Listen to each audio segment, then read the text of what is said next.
Welcome to a new edition of Things I've Learned and Kind of Retained. So today's edition is doing things that I don't want to do. So I have learned that the more that I resist doing things, and I mean anything, taking action, getting out of bed, the less that I want to live. So, for example, when I feel depressed, I don't feel like getting out of bed. I don't feel like exercising, though I know that would make me feel better probably, like right away.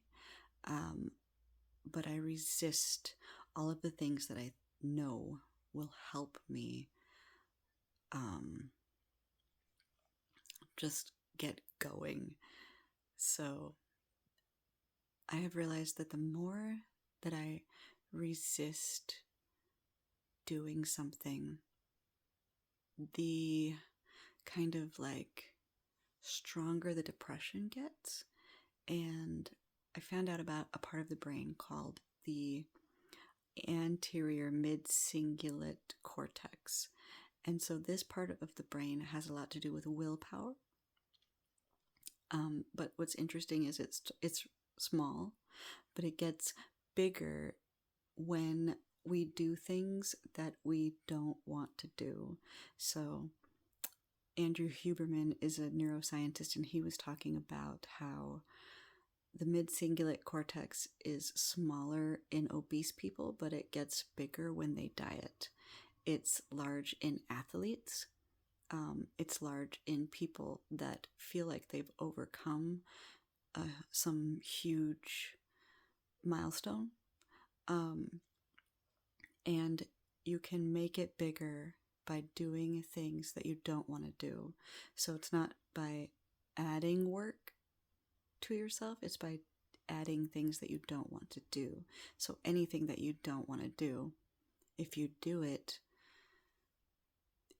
that part of your brain gets larger. And it also has a lot to do with the will to live, which makes a lot of sense to me because the last year, in 2023, I had a lot of big goals that I didn't achieve because I didn't take any of the action that I knew I needed to take.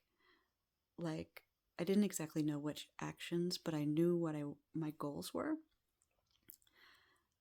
But I didn't try to achieve them. I didn't take a step, right? And so I was also very depressed last year, especially around this time. And trust me, it's not just me not taking action, but that has a huge part, or like it's a huge part of it. And the more that I didn't do anything, the crappier I felt. But now that I have realized that nothing's going to change if I don't start taking actions and doing things. So I've started in baby steps. There's a bunch of things that I've been wanting to do, but I just didn't do them because I was uncomfortable about starting them. It's different and weird. But I also realized that when it's different and weird and uncomfortable, that's when I'm going to learn the most. That's when I'm going to get the most benefit out of it. Like, if I stay in my comfort zone all the time, nothing's going to change. And I'm finding that if I want things to change, I have to implement new habits, but it's easier for me to break it down. Like, start it in baby steps, right? Like, I have decided that I'm going to meditate every day, exercise every day, and read a book every day.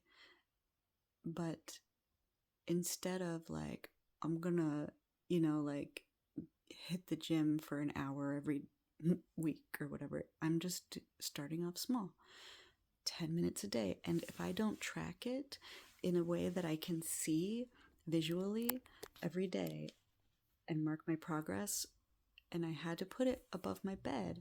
So I have these little calendars to track. Did I meditate today? How long did I do it? Did I not? What happened that day? Did I exercise today? How long did I do it? And I'm allowing myself just 10 minutes of exercise every day. And now that I'm tracking it and I can see it and I like check it off, it's something that is fun.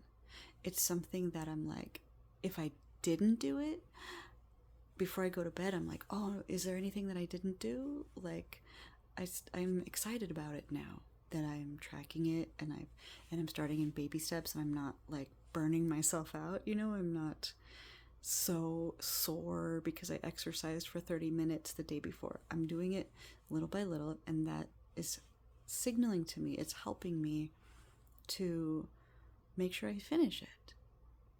It makes so much sense to me now, especially now that I know about the mid-cingulate cortex and how it, like, when we do things, even if it's things that we don't want to do, but just doing them, because I've been so stagnant. I have all of the tools and the knowledge, and I just wasn't implementing it.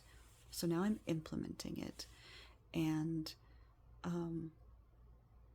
it's making me want to keep going and do it more, which is fun. It's awesome. I feel good. And it's so funny because it's like a pendulum swing. Like, the less that I did, the shittier I felt. And now it's like slowly swinging this way. I'm doing a little bit more, a little bit more, a little bit more, and I'm taking more action, and I'm getting towards my goals. So it's like a nice slow pendulum swing, right? So that it's not going to, I'm not swinging it too fast, because then it's going to swing really quick in the opposite direction, right? Like, to every action there's an equal and opposite reaction. So I would like to make sure I keep myself out of that low state that I was in. And I know that I should have done things, and I didn't. And so that felt even lower. So it's like, just get off your ass, Jenny. But I'm realizing that the more that I want to resist it, that's kind of like signaling to me the more that I should do it. And comfort doesn't cause change, and I would like to change my life. So getting comfortable with discomfort is also important, and I have been a fleer. I run from discomfort, right? So now I'm changing that. I am running towards discomfort. Anything that would make me like I would avoid it in the past, like communicating about my needs, communicating about things that I think that people might not react well to. I've learned that it's not my side of the street how someone reacts to my needs and desires. If someone doesn't like what I'm saying or asking, that is their side of the street. If they have a large reaction or a negative reaction, but that shouldn't stop me from speaking my truth. So I'm not going to be afraid to speak my truth. I'm not going to be afraid to say when I don't want to do something, say when I do want to do something. I'm not going to be afraid of what other people think.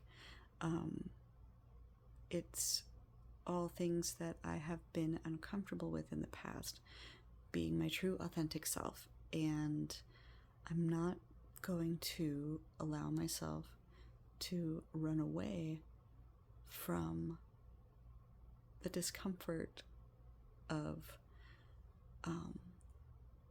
when I fear something, right? So I'm going to lean into whatever I have a fear of. And that's just what I've realized I'm going to do. So I kind of had a fear of exercising. I kind of had a fear of going towards my goals. I have a fear of just like different things. And I'm not going to let fear dictate my life anymore.